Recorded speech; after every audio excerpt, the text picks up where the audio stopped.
Di sebuah desa terpencil di pedalaman Sumatera, terdapat seorang lelaki paruh baya bernama Rahman. Sehari-hari, ia bekerja sebagai penjual jamu keliling. Gerobak kayu tuanya menjadi saksi perjuangan panjang dalam menghidupi istri dan 2 anaknya. Roda gerobak itu sering berderit keras, seakan memprotes setiap kali didorong melewati jalanan berbatu. Cat hijau yang dulu pernah melapisi kayu kini pudar, meninggalkan warna coklat kusam yang dipenuhi bercak lumut.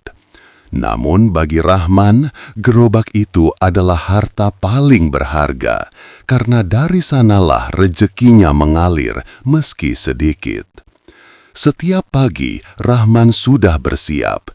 Ia merebus jahe, kunyit, temulawak, serta beberapa rempah lain yang ia pelajari dari almarhum ayahnya.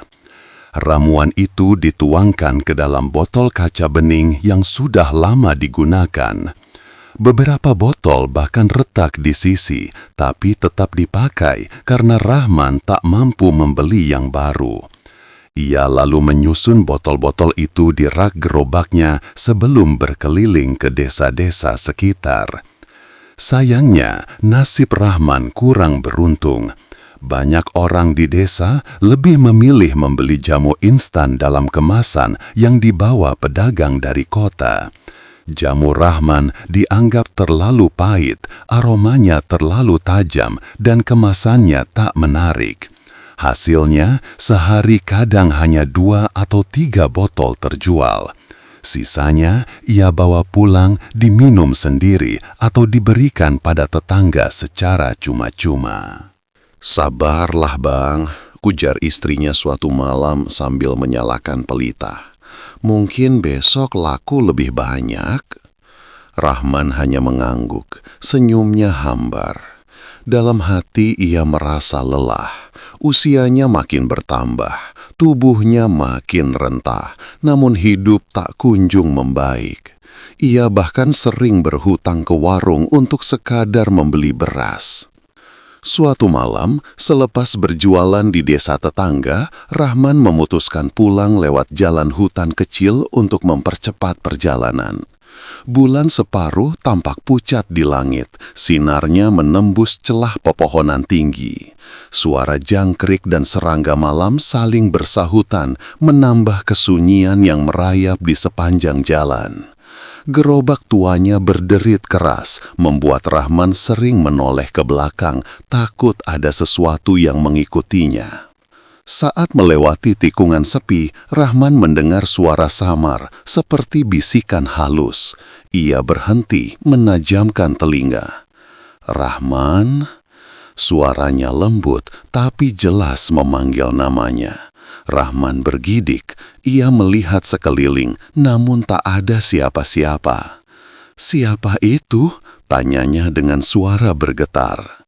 Tak ada jawaban, hanya angin yang bertiup membawa aroma bunga hutan yang asing di hidungnya. Ia melanjutkan langkah, namun suara itu kembali terdengar, kali ini lebih jelas. "Rahman, ikutlah kami." Jantungnya berdegup kencang, keringat dingin mengalir di pelipisnya.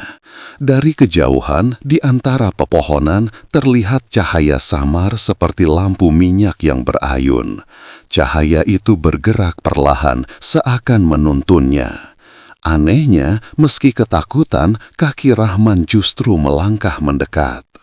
Semakin dalam ia masuk, semakin terasa keanehan. Suara hutan mendadak sunyi, jangkrik berhenti berbunyi, angin pun lenyap. Yang terdengar hanya derit roda gerobaknya. Lalu, dari balik bayangan pohon muncul sosok-sosok samar. Mereka berpakaian tradisional dengan wajah teduh dan senyum yang menenangkan. Tidak tampak mengancam, tapi justru memikat. Salah satu sosok mendekat, suaranya halus, seakan berasal dari tempat yang jauh sekaligus dekat. "Jika kau ingin jamumu laris, jangan ragu, ikutlah kami." Rahman ingin bertanya siapa mereka, tapi lidahnya keluh. Ia hanya mampu menatap, merasa tertarik sekaligus takut. Lalu, seperti ditarik kekuatan tak kasat mata, ia pun mengikuti cahaya dan sosok-sosok itu semakin jauh masuk ke hutan, meninggalkan jalan setapak yang biasa ia lalui. Di dalam hati kecilnya, ia sadar malam itu akan mengubah hidupnya. Rahman tidak tahu sudah berapa lama ia berjalan mengikuti cahaya samar itu. Roda gerobaknya yang biasanya berisik kini seperti terdiam, tidak lagi berderit. Anehnya, meskipun ia mendorong gerobak yang berat, tubuhnya tidak terasa lelah. Justru ada semacam tenaga yang mendorongnya untuk terus maju. Semakin jauh masuk ke dalam hutan, suasana berubah. Pohon-pohon yang tadi tampak gelap dan menyeramkan kini bersinar lembut, seolah kulit batangnya memantulkan cahaya bulan. Daun-daun berkilau seperti dilapisi embun perak, dan udara dipenuhi aroma wangi yang belum pernah tercium sebelumnya. Ada keharuman bunga, campuran rempah, dan sesuatu yang menenangkan jiwa. Tiba-tiba, cahaya di depan membesar. Rahman menutup mata sesaat karena silau, dan ketika ia membukanya kembali, ia tertegun. Di hadapannya terbentang sebuah perkampungan indah. Rumah-rumah kecil berdiri dengan arsitektur aneh, terbuat dari kayu dan bambu yang memancarkan sinar lembut. Api unggun berwarna biru menyala tanpa asap, menerangi wajah-wajah penghuni kampung itu. Mereka adalah orang bunian. Wajah mereka tampak mirip manusia, namun lebih halus dan bersinar. Rambut mereka hitam legam, kulitnya bersih tanpa celah, dan pakaian yang mereka kenakan terbuat dari kain yang berkilau seperti tenunan cahaya. Mereka berjalan tanpa suara, seolah tanah tidak berani mengeluarkan bunyi ketika disentuh kaki mereka. Salah satu dari mereka, seorang perempuan dengan rambut panjang yang terurai, mendekati Rahman. Senyumnya lembut, namun matanya menyimpan rahasia yang sulit dipahami. "Selamat datang, Rahman," katanya dengan suara bagai alunan seruling. "Kami sudah lama memperhatikanmu." Rahman menelan ludah, jantungnya masih berdebar keras. "Kalian siapa?" "Kami adalah bunian, penghuni hutan ini sejak dahulu kala. Kau dipanggil karena ketulusanmu. Meski hidupmu susah, kau tetap jujur dan tidak pernah menipu dalam berdagang." Rahman menunduk. Ia tidak tahu harus menjawab apa. Selama ini, ia memang berusaha jujur, meski kadang merasa pahit karena kejujurannya tidak membuahkan hasil. Perempuan itu melanjutkan, "Kami ingin membantumu. Kau menjual jamu, bukan? Kami memiliki ramuan yang lebih dari sekadar jamu. Ramuan yang bisa menyembuhkan penyakit, menambah tenaga, bahkan membuat hati tenang. Namun ada satu syarat." Rahman mengangkat wajahnya, matanya berbinar. "Syarat apa itu?" "Jangan sekalipun kau menceritakan asal-usul ramuan ini kepada manusia lain. Jika kau melanggar, maka berkah itu akan hilang selamanya." Rahman mengangguk cepat, meski dalam hatinya masih bingung.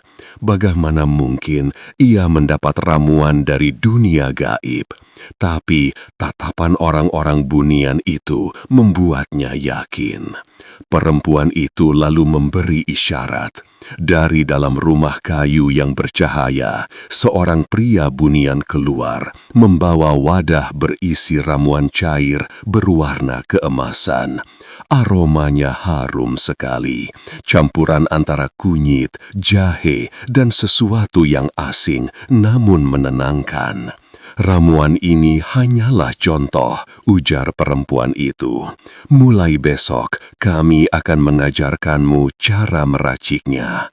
Kau hanya perlu datang ke tepi hutan ini setiap malam. Kami akan menunjukkan bahan-bahannya." Rahman memberanikan diri bertanya, "Tapi bukankah manusia tak akan bisa melihat dunia kalian?" Perempuan itu tersenyum samar. "Benar, namun selama kau menjaga janji, jalan menuju kami akan selalu terbuka untukmu." Malam itu, Rahman diajak berkeliling kampung bunian.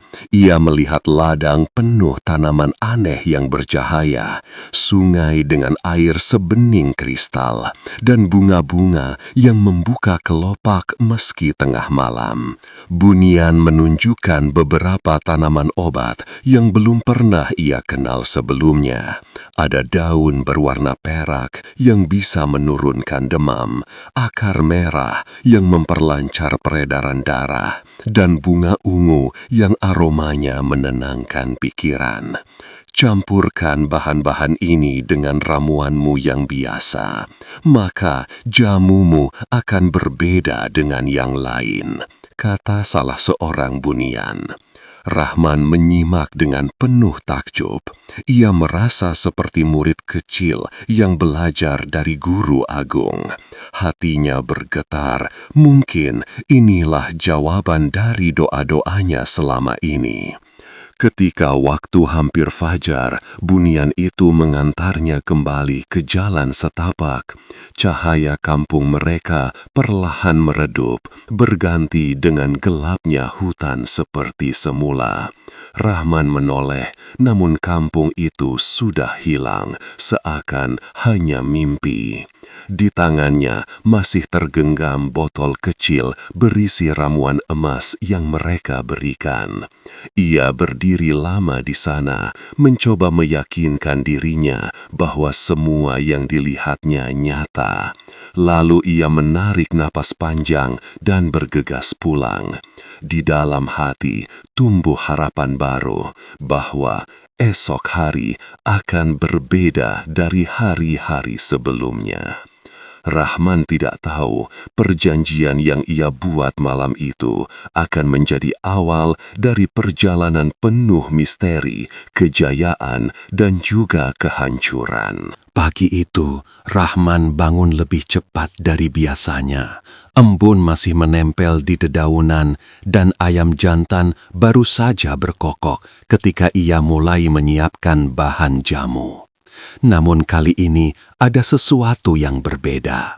Di dapurnya, selain jahe, kunyit, temulawak, dan bahan biasa lainnya, ia juga membawa beberapa daun perak dan akar merah yang didapat dari orang bunian malam sebelumnya. Tangannya sedikit gemetar ketika ia mulai merebus air.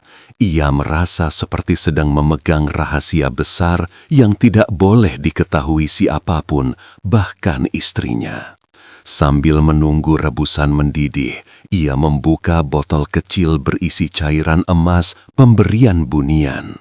Aromanya langsung memenuhi ruangan, harum lembut bercampur hangat, membuat tubuhnya bergetar oleh sensasi yang sulit dijelaskan.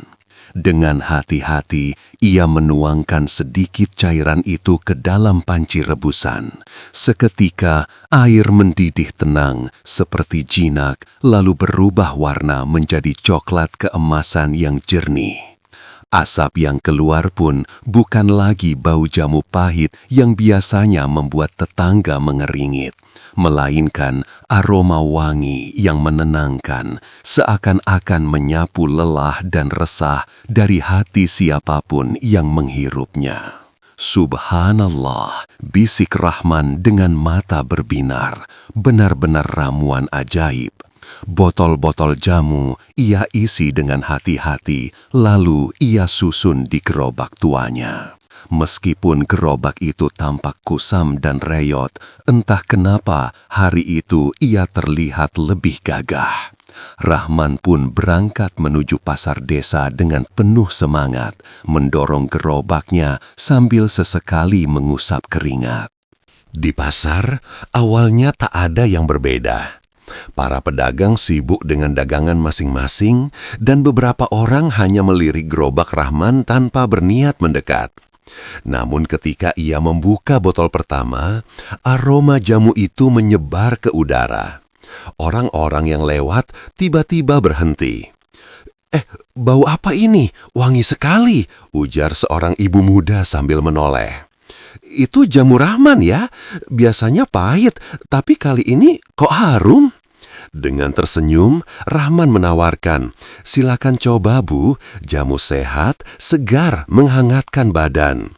Ibu itu membeli segelas, lalu meneguknya perlahan. Wajahnya yang awalnya ragu berubah menjadi lega. "Astaga, enak sekali, tidak pahit, malah bikin badan terasa ringan." Kabar itu menyebar cepat. Orang-orang mulai berdatangan, penasaran dengan jamu Rahman yang berbeda. Ada yang membeli segelas, ada yang langsung membeli 1 botol penuh untuk dibawa pulang. Dalam waktu 1 jam, hampir separuh persediaan jamunya habis. Rahman tertegun. Biasanya seharian pun hanya laku 2-3 botol. Hari itu, baru pagi sudah lebih dari belasan botol terjual. "Bang Rahman, simpan 1 untuk saya ya," kata seorang bapak tua. "Saya mau kasih ke istri di rumah, katanya badannya sering pegal-pegal." "Bang, saya pesen 2 botol, nanti kalau habis jangan lupa simpan lagi untuk saya," teriak seorang pemuda. Rahman mengangguk-angguk sambil melayani. Senyumnya mengembang, dadanya dipenuhi rasa syukur. Ia tidak tahu harus berkata apa selain berulang kali mengucap alhamdulillah dalam hati. Hari-hari berikutnya, keajaiban itu semakin nyata. Orang-orang yang minum jamu Rahman merasakan manfaat luar biasa. Seorang petani tua yang biasanya mudah letih, kini bisa bekerja dari pagi hingga sore tanpa merasa capek. Seorang anak muda yang sakit-sakitan mendadak sembuh dan bisa kembali bekerja di ladang. Bahkan ada seorang perempuan yang menderita sakit kepala menahun mengaku sembuh setelah rutin minum jamu Rahman selama 3 hari. Jamu Rahman bukan jamu biasa, begitu bisik-bisik orang di pasar. Seperti ada kekuatan goib di dalamnya. Dalam waktu singkat, gerobak tua Rahman tak pernah sepi. Pembeli datang bukan hanya dari desa itu, tapi juga dari desa-desa tetangga. Ada yang sengaja menempuh perjalanan jauh hanya untuk membeli sebotol jamu. Bahkan seorang pedagang dari kota datang dan menawar untuk membeli dalam jumlah besar agar bisa dijual kembali di toko herbal miliknya. Istrinya yang awalnya hanya menatap cemas, kini ikut tersenyum setiap kali Rahman pulang dengan kantong penuh uang. "Bang, ini benar-benar rejeki tak terduga. Akhirnya anak-anak kita bisa sekolah dengan layak." Anak-anak mereka pun ikut senang. Rahman bisa membelikan baju baru untuk mereka, bahkan sesekali menghadiahkan mainan sederhana yang selama ini hanya bisa mereka lihat dari jauh di toko. Namun, semakin banyak orang merasakan manfaat jamu itu, semakin banyak pula yang penasaran. "Bang Rahman, apa rahasianya? Kok jamu abang beda dari yang lain?" tanya seorang tetua kamping. Rahman tersenyum canggung. Cuma ramuan warisan keluarga, Pak. Saya hanya mengolahnya sedikit berbeda." Ia menghindari jawaban yang terlalu rinci. Ingatannya pada janji dengan orang bunian masih kuat. Tapi pertanyaan tak berhenti datang. Seorang tabib dari kota bahkan sengaja datang untuk mencicipi jamu itu. Setelah meminumnya, tabib itu menatap Rahman dengan tajam. Saya sudah mempelajari berbagai ramuan herbal, tapi yang ini tidak ada satupun bahan yang saya kenal sepenuhnya. Ada apa sebenarnya di dalam jamu ini? Rahman tersenyum kaku. Rahasia keluarga, Tuan. Maaf, saya tidak bisa menjelaskan lebih jauh. Tabib itu hanya mengangguk, tapi tatapannya penuh curiga. Meski hidupnya mulai membaik, Rahman mulai menyadari ada hal-hal ganjil. Pertama, setiap malam ketika ia mencoba tidur, ia mendengar suara samar memanggil dari arah hutan. Bisikan itu lembut, seperti suara orang bunian yang pertama menemuinya. Kadang mereka hanya berpesan, "Jangan lupa syaratmu." Kadang mereka mengingatkan, "Jangan rakus, Rahman." Kedua, ia mulai memperhatikan sesuatu pada para pembelinya. Ada beberapa orang yang setelah minum jamu, wajahnya tampak pucat aneh. Mereka memang sehat secara fisik, tapi mata mereka kosong seperti kehilangan sesuatu dari dalam diri. Hal ini membuat Rahman resah meski ia tidak berani membicarakannya kepada siapapun. Suatu malam, ketika ia kembali ke hutan untuk belajar lagi dari orang bunian, perempuan yang pertama kali menemuinya berkata dengan nada serius, "Rahman, ingatlah, ramuan ini bukan sekedar obat. Ia menyembuhkan, tapi juga mengambil sesuatu dari peminumnya. Jangan terlalu sering memberikannya, jangan sampai manusia bergantung padanya." Rahman terdiam.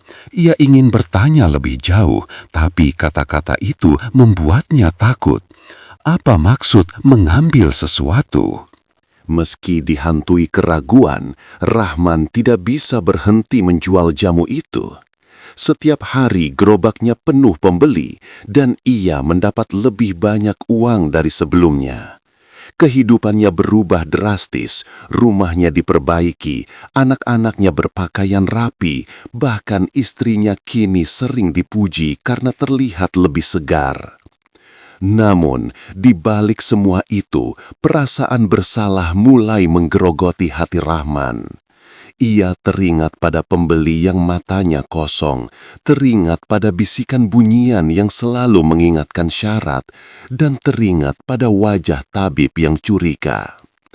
Rahman tahu, cepat atau lambat, rahasia ini akan menjadi beban, dan jika ia lengah sedikit saja, semuanya bisa hilang seketika.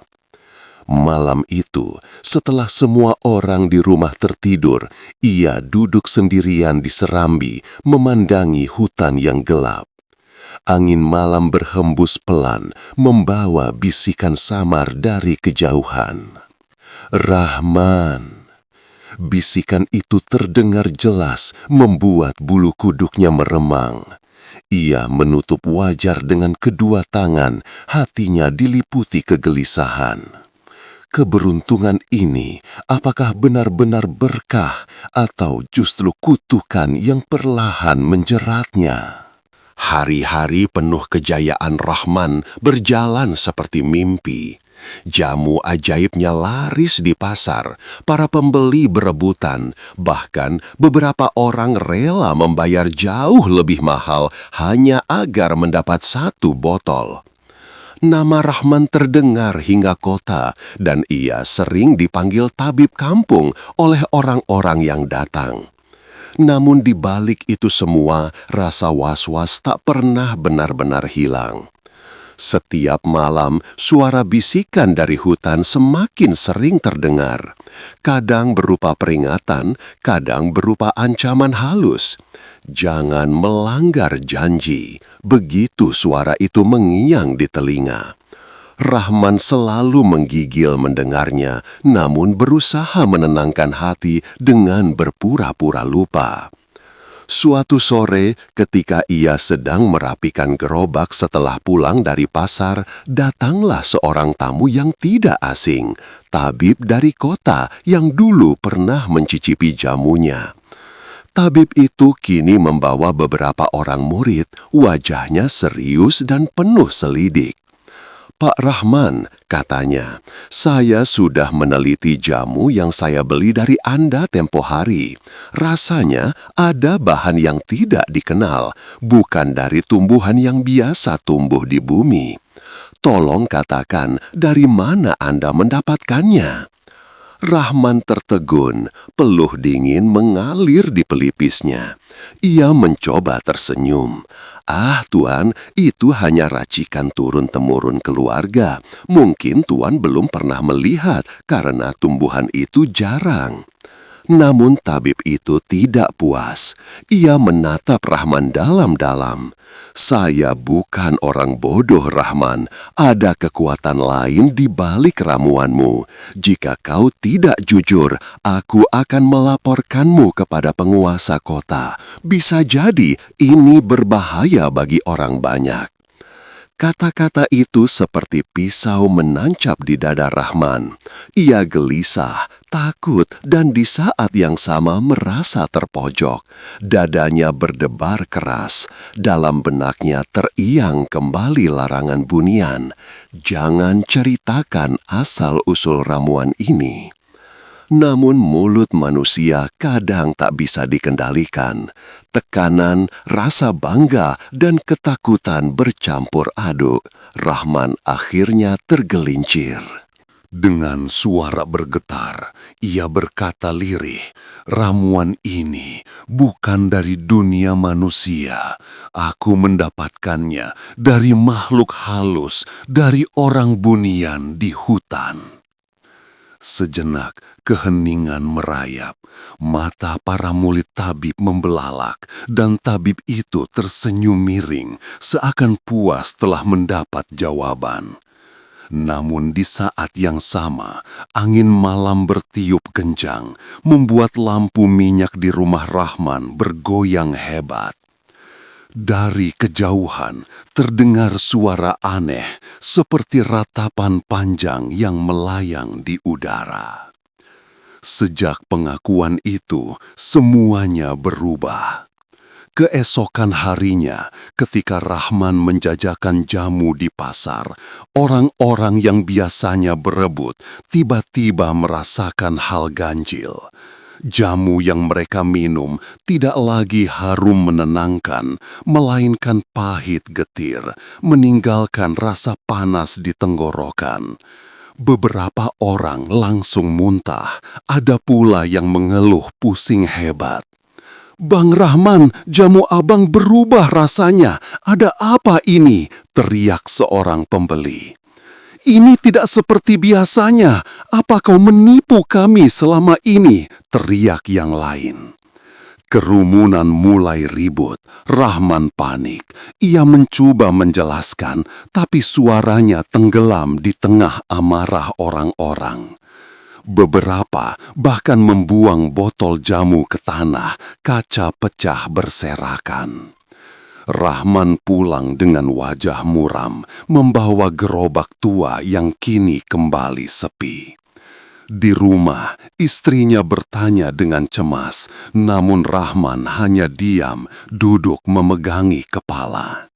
Ia sadar janji yang ia langgar semalam telah mengundang murka bunian.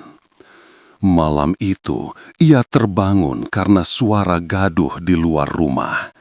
Ketika membuka pintu, ia melihat sesuatu yang membuat darahnya beku. Gerobaknya yang terparkir di halaman tampak berguncang sendiri. Botol-botol jamu yang masih tersisa bergetar, lalu satu persatu pecah tanpa disentuh siapapun.